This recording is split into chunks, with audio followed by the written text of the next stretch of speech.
So guys, I don't know why, every time I make a brand new video and then I'm finished, I edit the video and I put everything away, Ubisoft always releases some new news, and it's always after I put away my laptop and everything and I've finished editing. But we actually have received new patch notes for Operation Void Edge, and it's actually quite interesting stuff, and some stuff that I'm actually surprised it didn't reveal at the panel. So let's just go straight into these patch notes and talk through them. Okay, so the first patch notes is that Recruit is actually gotten a rework, and it says here, to improve the Rainbow Six Siege onboarding experience, we are reassigning Recruit on a mission to lead and guide our new players. In Year 5 Season 1, Recruit will have preset loadouts for attack and defense instead of the CTU based loadouts. This will help the ease of learning process and make Recruit an ideal pick for new players familiarizing themselves with Siege. So, it seems that their approach with Recruit now is that he will have a default loadout and it will be mainly for newcomers to the game. And so it's just like no confusing ability, no fancy gadget, it's just Recruit with his weapons and it's teaching new players the basics. And now this is quite cool because Recruit isn't really a needed operator anymore. He's very unnecessary in this game, so I'm glad that they've actually done something with him, and now he actually has a new purpose. Okay, so these next patch notes are actually probably the coolest in my opinion. Castle, removed M45 secondary weapon and replaced with the Super Shorty. Now, yes, Castle buff. Thank you so much. So for you guys that don't know, the Super Shorty is the secondary pocket shotgun that Gridlock and Mozzie have, and it's 3 bullets per magazine. Well, 3 slugs per magazine. I don't really know how you say it for that shotgun. So basically, this pocket shotgun, or Super Shorty as it's called, is very good at making rotations. Very good for taking gunfights as well. If you know you've put them on low of your primary, you can just switch to the Super Shorty and run at them and get the kill. I'm always happy to see a buff for Castle because he is very underpowered. His ability is actually very good. He actually has a very underrated ability, and when you're running a really good squad, it's very helpful. But this ability is underrated, and I'm glad that Castle's getting some loadout changes, and hopefully this means that we'll get some more loadout changes to older operators. The next note is for Frost, and holographic scope has been added to Frost's C1. So that is Frost's SMG. People like to call it like the trench gun or the trench weapon, and yeah, holographic's been added to it. And I personally, out of the 3 scopes that aren't ACOG, holographic is my favorite, so this is a good change in my opinion, as I usually just run reflex on Frost because no way in hell am I going to run red dot. And yeah, so holographic, I'll definitely use it. That's a win. Okay, the next note is for Goyo, and falling onto Goyo's Vulcan shields only cause it to collapse instead of exploding and propagate fire.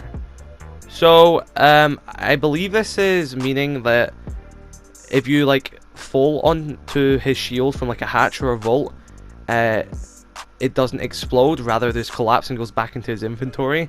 As for those of you who don't know, when deployable shields got their rework, they also got a change where if you vault on top of one, so not vault over, but if you vault on it at an angle and like stand on it, the shield itself will collapse, because in the past, deployable shields, if you managed to vault on the side of them and stand on top of them, you could get into these insane spots which Ubisoft just did not want people getting into. So they changed it. If you stand on it, it collapses and goes back into the inventory.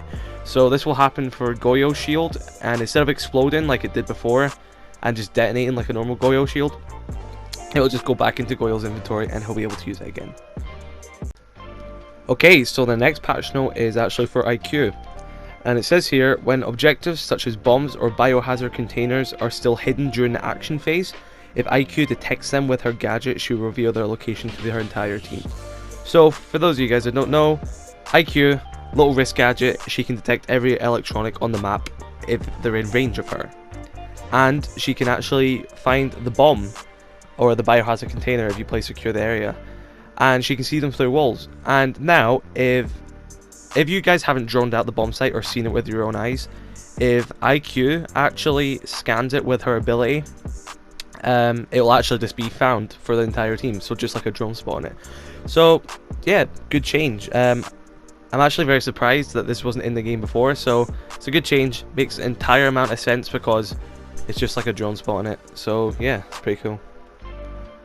The next patch note is for Lesion, and we've actually known a few of this stuff, and for Twitch as well, because they were shown off at the year 5 panel, but we'll read it anyway. So goo mines visible to Lesion only when in direct line of sight and within an 8-meter radius. So this means you can't place a goo mine at the other side of the map and see the little icon and then know which one goes off unless you're directly looking at it.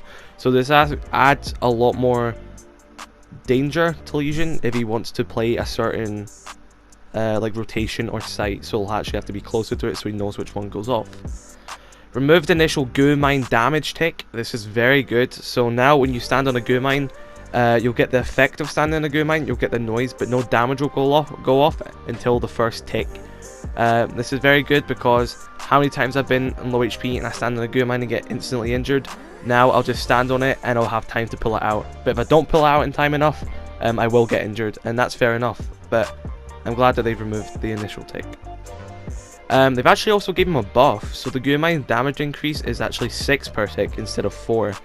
And yeah, so they're trying to balance him out, so they're not trying to make him too weak, but they're also not trying to make him too strong. So I'd like to see how this plays out. Down but not out players now immune to goo mines. Being down but not out will still trigger them, but the goo effects will not apply. So down but not out is in that stage where you have the little health logo above you and you're crawling so you can be revived. So now if you stand on a goo mine whilst you're in that stage, it won't instantly kill you, I believe is what's happening here. So yeah, nice little change. I'm always happy to see a nerf to Lesion. Okay, so just like Lesion, we also know that Twitch has been getting a nerf, but they've actually went into a lot more detail here, so we're going to look into it. So for the Twitch drone, Twitch's drone will now use a charge system similar to the Yokai drones. Instead of a set ammo amount, drones will start with a maximum ammo count of 3 shots, and it will take 30 seconds to recharge a new shot. So basically, instead of having just 5 shots, Twitch will actually have unlimited shots, but it will just take 30 seconds for each shot to recharge. So you can call this a buff, or you can call this a nerf, because it's a rework. So it just depends on how you conserve your Twitch drones and how well you use them. So drone will start with 3 shots now instead of 5. It takes 30 seconds to fully recharge a shot with a maximum carrying capacity of 3 shots per drone. Drone shot cooldown reduced to 1 second from 2 seconds, so it's actually faster to shoot the Twitch drone. Drone taser damage reduced to 1 HP, down from 10. That is a really big nerf. So no more zappy zap on the injured person, I guess. Well, it would actually work on the injured person, but on the weak person, that's crazy. Evil Eyes and Jaeger's ADS gadget health also reduced to 1 HP. So I assume that's to be in line so that Twitch drones could still destroy them. I actually always thought they were 1 HP, so they must have been on 10 HP as well. Oh boy, increased recoil for Twitch's F2. Okay, so for you guys who don't know, I'm a very big fan of the F2, and a lot of people are. And a lot of people actually comment on my video saying, like, how do you control the F2? I find it really hard. And I guess it's just my sensitivity and how used I am to it and my decent recoil control. But the recent Twitch, the F2 recoil nerf was, I didn't really see a difference into it. I got used to it in like 1 game and I was still dominating with Twitch. So let's see if this recoil actually changes anything this time. Probably won't. Moving on, Warden's smart glasses will now run on a charge system that can be activated as long as there is more than 12% left on his charge. Activation lasts 10 seconds and needs 10 seconds for a full recharge. Cooldown removed on Warden's use of gadget. Warden can now control usage and deactivate it manually with a maximum activation time of 10 seconds. His ability recharges at the same speed that it depletes. When fully depleted, it takes 10 seconds for it to be completely recharged.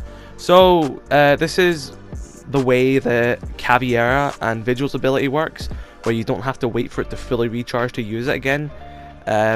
You just have to wait until it's a certain amount and then it'll drain it again. So I don't know why they made Warden like the other way in the first place. It never made sense.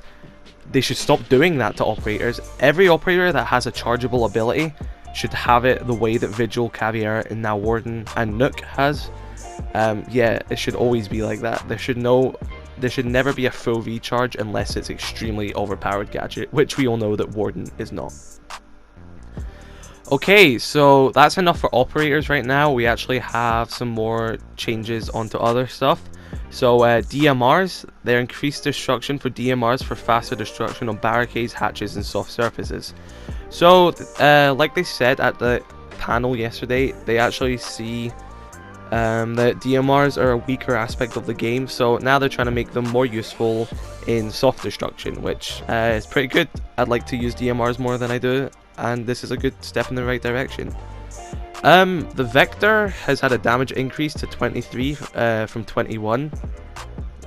Pretty good. I am a big fan of the Vector. I know people aren't because of its recoil and everything, but this thing is a headshot machine, and I use it. I really like the weapon, so Goyo mains, Mira mains, your gun is getting buffed, so good on yous. Okay, the last part I want to talk about is that there are some loadout changes. Now, Dokkaebi, her stun grenades will be replacing frag grenades. Now, Dokkaebi only recently just got frag grenades and she's already losing them, so stun grenades will be replacing her frag grenades. Maverick will actually be getting frag grenades now instead of stun grenades, so I'm interested to see how that one works out. Nook, so in an attempt to buff Nook again, they gave her frags instead of a claymore. Ying will also be getting a frag instead of a claymore, so you know, enjoy getting flashed by Ying and then getting naded exactly after. Enjoy.